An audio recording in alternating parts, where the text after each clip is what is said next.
Yo les potes, yo tout le monde, c'est Isma, j'espère que vous allez bien. On se retrouve aujourd'hui pour une nouvelle vidéo. Dans cette vidéo, les gars, il y a surtout beaucoup de choses à dire. On a quelques infos mercato. On va parler de Lyon-Nantes et ce triste 0-0 dans un match qu'on a assez maîtrisé. Je vous en reparlerai. On parlera de la Coupe de France et du tirage au sort des 16e de finale. On finira avec toutes les petites infos autour de l'OL. Il y en a pas mal aujourd'hui, des petites choses assez intéressantes. C'est parti les gars pour la vidéo. On commence direct avec le mercato et on a trois petites infos assez croustillantes. D'abord, on a parlé la semaine dernière de Bradley Barcola qui pourrait se diriger sur un prêt à Strasbourg pour gagner du temps de jeu où il n'y en aura pas vraiment ici à l'Olympique Lyonnais malgré que Laurent Blanc va privilégier Karl Toko Ekambi qui a prouvé moins de choses depuis le début de la saison que Bradley Barcola l'a fait en un match en Coupe de France donc contre Metz la semaine dernière. Et du coup, c'est assez dommage de voir Bradley Barcola qui pourrait s'en aller, on en a parlé la semaine dernière. Mais cette fois-ci, Strasbourg aimerait faire un coup double en recrutant un second joueur de l'OL, en prêt aussi jusqu'à la fin de la saison, ce serait Romain Fèvre. Ça me dérangerait pas de le voir partir parce qu'il n'a rien apporté à l'OL, c'est pas un gros bosseur dans l'attitude, on n'a pas trouvé ça incroyable depuis qu'il arrivait en provenance de Brest la saison dernière. Donc malheureusement, Romain Fèvre ne fait pas ce qu'on attend de lui, et du coup, pourquoi pas le voir prêter avec une option d'achat parce que je suis pas sûr que même au retour de prêt, il soit très performant. Après, on peut lui laisser le bénéfice du doute. Moi, je ne m'opposerai pas à ce prêt de Romain Fèvre. Vous pouvez dire vous aussi en commentaire si vous vous opposez ou non à ce prêt. Ensuite, encore en Ligue 1, on a deux petites dernières informations. Sur le FC Nantes, notre adversaire donc, de Ligue 1, on a fait 0-0. On en reparlera un peu plus tard dans la vidéo. Nantes est aussi sur deux joueurs de l'Olympique Lyonnais. Le premier, Damien Da Silva. Donc, Nantes chercherait à recruter un défenseur d'expérience. Damien Da Silva est dans la shortlist du FC Nantes. On n'en sait pas plus sur le montant de la transaction, tout ça. On n'en a vraiment aucune idée. On sait juste que ce serait sur un transfert. Et évidemment qu'il faudrait l'accompagner, lui payer un chauffeur de taxi pour qu'il dégage à Nantes. Damien Da Silva, ça fait pas grand-chose quand il a remplacé Tagliafico en tant que latéral gauche. À part ces petites actions où il fait moins de son expérience, c'est cuit, ça commence à être compliqué pour lui. Il faut qu'il mette un terme à sa carrière ou alors qu'il s'en aille parce que Damien Da Silva ne nous apportera rien sur le terrain. C'est assez dommage pour l'ancien capitaine de Rennes, mais bon, c'est la dure loi du foot. Et du coup, pourquoi pas le voir partir? Personne ne s'y opposerait, du moins j'imagine. Et du coup, voilà pour cette petite info. Et la dernière, toujours pour le FC Nantes, qui souhaiterait donc recruter un autre joueur de l'Olympique Lyonnais. Un joueur assez polyvalent qui peut jouer sur beaucoup de fronts en attaque et même au milieu de terrain. Jeffrey Adelaide, qui se remet petit à petit de ses deux ligaments croisés d'affilée. En un match, il se répète les ligaments. On s'en souvient encore, c'était assez triste à voir, mais malheureusement, c'est compliqué de se remettre de deux blessures. Déjà, si tu as une fois les ligaments croisés pour te remettre, c'est vraiment très très très compliqué. Mais alors quand tu as deux fois les ligaments croisés, va te remettre. Et malheureusement, Jeffrey Adelaide ne montre pas ce qu'il nous avait montré quand on l'avait acheté d'Angers, où il était l'un des meilleurs Lyonnais sur le terrain. Et malheureusement, il faudrait qu'il s'en aille parce qu'il est pareil, ça va être compliqué d'apporter une plus-value à l'équipe. Mais bon, est-ce que Laurent Blanc veut le vendre? Ça, c'est pas sûr parce que ça a l'air d'être un joker de Laurent Blanc, il entre souvent en jeu malgré tout, malgré ses blessures, malgré qu'il ne soit pas très décisif. Il fait des belles choses. On se souvient de sa passe décisive. Je ne sais plus pour qui c'était, pour Thiago Mendes, je ne sais plus exactement. D'un extérieur du pied à la Modric, il était vraiment magnifique cette passe décisive. Mais depuis, plus rien et malheureusement, il faudrait le vendre.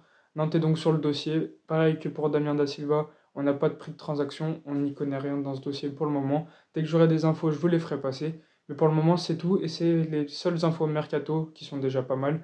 On va passer donc à la suite, on va passer aux performances de l'OL. On enchaîne donc avec la performance de la semaine dernière à Lyon-Nantes. Je tourne la vidéo avant le match de ce soir, donc Lyon-Strasbourg. Enfin, c'était Nantes-Lyon d'ailleurs. Je tourne la vidéo juste avant Lyon-Strasbourg qui se joue donc ce soir pour moi. Pour vous, c'était hier. J'espère qu'on va gagner, c'est le match de la peur. Si on ne gagne pas, c'est foutu, on ne pourra pas vraiment croire à l'Europe. Et là, il faut démarrer une série contre les avant-derniers, je ne sais plus exactement, du classement, alors que nous on est 8ème, on doit quand même les taper. Et aujourd'hui, on n'a pas le droit à l'erreur parce que c'est un match assez décisif. On en reviendra après avec un petit spectateur assez particulier. On y reviendra juste après. On va parler donc de Lyon-Nantes où il y a eu un 0-0. Première mi-temps assez compliquée de la part de nos joueurs qui n'ont pas su dominer, mais la seconde mi-temps, au contraire, on a bien dominé le match avec la possession, les occasions. Malheureusement, on manque d'efficacité. C'est la seule chose qu'on peut reprocher à Ryan Cherki qui a fait un gros match, qui depuis qu'il est titulaire monte en puissance et montre ce qu'il est capable de faire. Techniquement, c'est incroyable, on le sait déjà. Il est connu pour ça, Ryan Cherki, mais il manque juste un peu d'efficacité parce qu'il frappe beaucoup, mais malheureusement, il marque très très peu. Ensuite, Lacazette, pareil, il doit nous planter un peu plus de buts que ses penalties et le peu de buts qu'il met dans le jeu, parce que pareil, lui aussi frappe beaucoup de fois, et malheureusement, ça finit jamais au fond des filets, c'est très rare qu'il marque dans le jeu. C'est malheureux, mais bon, ça fait chier parce que c'est un buteur, c'est l'icône, c'est le général, Lacazette. On le connaît pour ça, c'est notre capitaine. Il doit planter ses buts, mais malheureusement, c'est compliqué. On va pas trop s'étendre sur le sujet, on espère qu'il fera mieux contre Strasbourg. Ensuite, Dejan Lovren était titulaire pour sa première depuis son retour à l'Olympique Lyonnais. Il a fait un très gros match défensivement, patron. Le mec, il parlait beaucoup à Lukeba, il parlait beaucoup à Koumbedji, qui est très jeune et qui a fait un gros match, on y revient juste après. Mais en tout cas, Dejan Lovren a fait un super match défensivement sur les couvertures, c'était toujours très bon. Sur les tacles, il a beaucoup taclé, c'était assez propre, il a récupéré énormément de ballons. Et malheureusement, le seul petit bémol, c'est le jeu long, ça a été un peu moins bon que ce qu'on aurait voulu avoir. Mais bon, pour une première, c'est déjà très bien à voir dans la durée, parce que dans la première, on fait toujours tout pour impressionner ses supporters. C'est bien connu, mais là, on va voir si sur la durée, ça marche. Mais en tout cas, on l'espère, parce qu'il fait vraiment du bien à la défense. Du moins, c'est ce qu'on a vu contre Nantes. Ensuite, donc Koumbedji, le jeune U18 français, U17 français, Sal Koumbedji, notre jeune latéral droit en tout cas, qui a remplacé Malo Gusto et qui l'a très bien fait donc depuis quelques semaines. Il sort performance sur performance. Techniquement, il est vraiment très bon. C'est un mec, techniquement, il est aussi fort que, je dirais pas Ryan Cherki, mais en tout cas qu'un joueur un peu en dessous de Ryan Cherki. Ça veut dire que pour un joueur de 17 ans, c'est fou ce qu'il fait.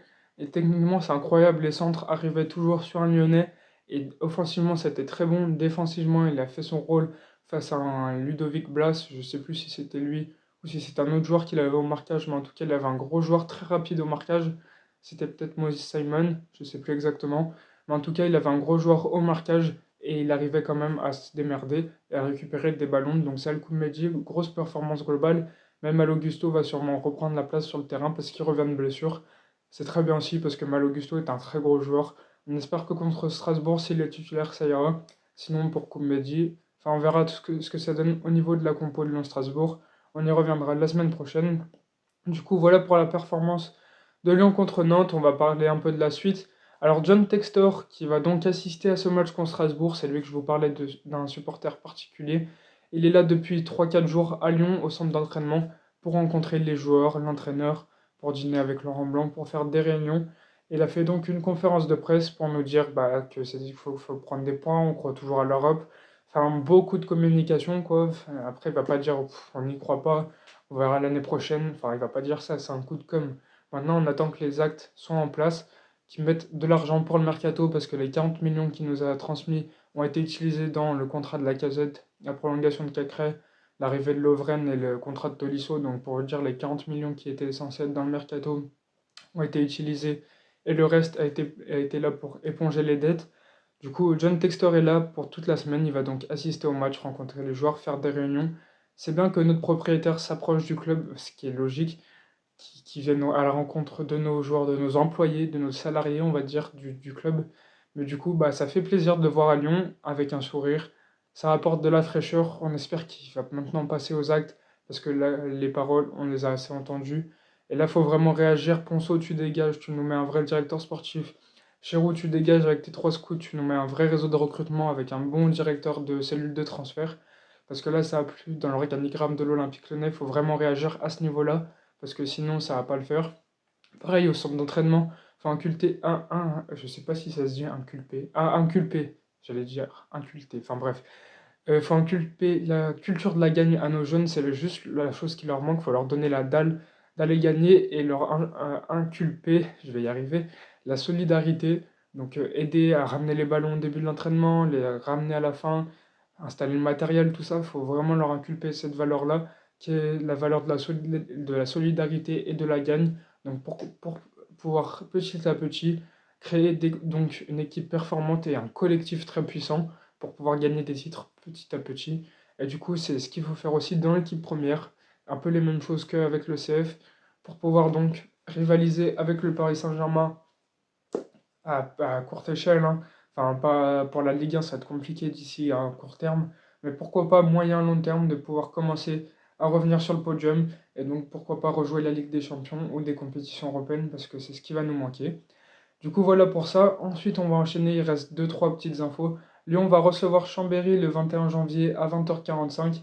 Donc, un club partenaire pour le 16e de finale de la Coupe de France. Ça fait plaisir. On tire une Nationale 3. Faut pas se dire que ça va être facile parce qu'on a vu une régionale à sortir Clermont-Ferrand. Le Racing, non, l'Olympique Strasbourg qui a gagné au tir-but donc contre Clermont. Faudra pas se laisser avoir et jouer le match contre un club partenaire avec l'envie de 100%, parce que la Coupe de France doit être l'un de nos objectifs, on doit aller la gagner cette année. Ça fait trop longtemps qu'on n'y a pas performé. L'année dernière, ça a été très compliqué avec nos supporters et les faux supporters du Paris FC qui sont venus foutre la merde à Charletti, donc ce qui nous a exclus de la Coupe de France. Et enfin, dernière petite information, non, avant-dernière, Anthony Lopez a une nouvelle carte FUT à 86, c'est une carte Centurion, donc vous pouvez la paquer. C'est la deuxième équipe des Centurions, donc vous pouvez la paquer dans FUT. Et enfin, dernière petite chose, Laurent Blanc était en conférence de presse et il a taillé Toko Ekambi. Il a dit, entre autres, que Toko Ekambi était meilleur à l'entraînement qu'en match. C'était dommage qu'il ne mette pas la qualité qu'il met la semaine le week-end. Du coup, bah, je suis pas sûr que ça lui a fait plaisir à Karl, mais en tout cas, il met j'allais dire les horloges à l'heure, mais non, c'est les pendules à l'heure. Du coup, bah, on espère que ça va réagir du côté de Karl Toko Ekambi et de l'équipe. Il faut mettre un électrochoc pour que cette équipe fonctionne. Et ça va commencer par une victoire impérative pour moi ce soir contre Strasbourg. Il faut gagner les gars, c'est impératif, il faut démarrer une série. Et du coup, voilà pour la vidéo, on a fini là-dessus. On en reviendra la semaine prochaine sur Lyon-Strasbourg et tout ce qui va se passer donc la semaine prochaine autour de l'OL. J'espère que vous avez kiffé la vidéo les gars, si c'est le cas, n'hésitez pas à liker, à commenter et à vous abonner. À la semaine pro les gars, ciao ciao!